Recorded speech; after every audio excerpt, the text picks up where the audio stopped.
Gérard Forcheron, bonjour.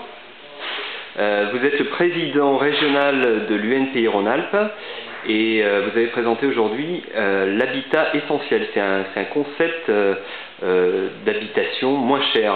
Comment parvient-on à cela justement, faire des logements moins chers en construction?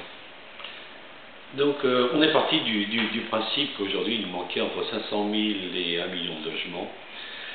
Donc c'est un concept qui est basé déjà sur une volonté politique, c'est-à-dire qu'on sorte du système normatif qui est quand même énorme aujourd'hui pour trouver des formules simples. Donc il nous faut un accord politique sur ce système. Ensuite, sur le plan technique. Sur le plan technique, c'est relativement simple, c'est qu'on passe sur un système d'industrialisation du bâtiment.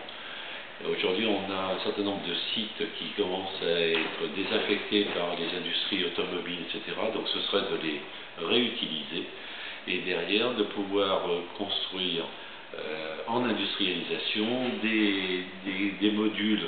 Donc pour nous, on part sur un système de 5 modules dimensionnels, donc des modules tridimensionnels qui seraient des salles de bain, des cuisines, et qui pourraient être ainsi installés par bloc, et tout le système de montage des murs et des cloisons qui sera en bidimensionnel et qui pourrait être ainsi livré sur les sites où on construirait cet habitat essentiel.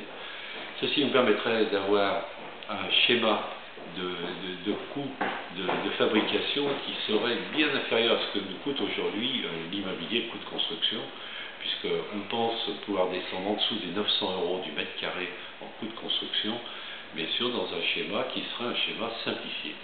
Donc ce n'est pas des containers, ce ne sont pas des containers, c'est vraiment de l'habitat, mais de l'habitat essentiel dans le cadre d'un parcours résidentiel, c'est-à-dire qu'en début de vie, c'est un logement qui pourrait être tout à fait adapté, avec des schémas de vie qui seraient des schémas entrant dans le cadre de la mixité, c'est-à-dire avec des parties communes, des laveries, etc.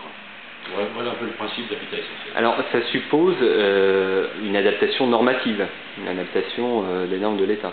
Bien sûr, bien sûr. Donc adaptation normative, pourquoi? Le principe étant, ce ne sont pas des logements bon marché, il s'agit de logements essentiels. Donc dans notre parcours, l'idée c'est d'avoir des normes thermiques, des normes d'isolation phonique qui soient bien existantes et qui soient aussi efficaces que celles que nous avons aujourd'hui. Par contre, c'est d'arrêter les âneries que l'on a aujourd'hui dans les constructions d'immeubles, avec des prises téléphone dans toutes les pièces, des prises électriques tous les 4 mètres, puisqu'aujourd'hui les prises téléphone, tout le monde est équipé de téléphone portable, et une seule prise téléphone par logement suffit largement pour pouvoir mettre sa Livebox. Donc l'idée c'est vraiment la simplification des normes pour un habitat, je dirais, complémentaire à ce qui se fait aujourd'hui. L'idée, c'est pas de réformer toute la construction, l'idée, c'est de mettre une complémentarité d'habitat pour les 500 000 à 1 million de logements qui manquent.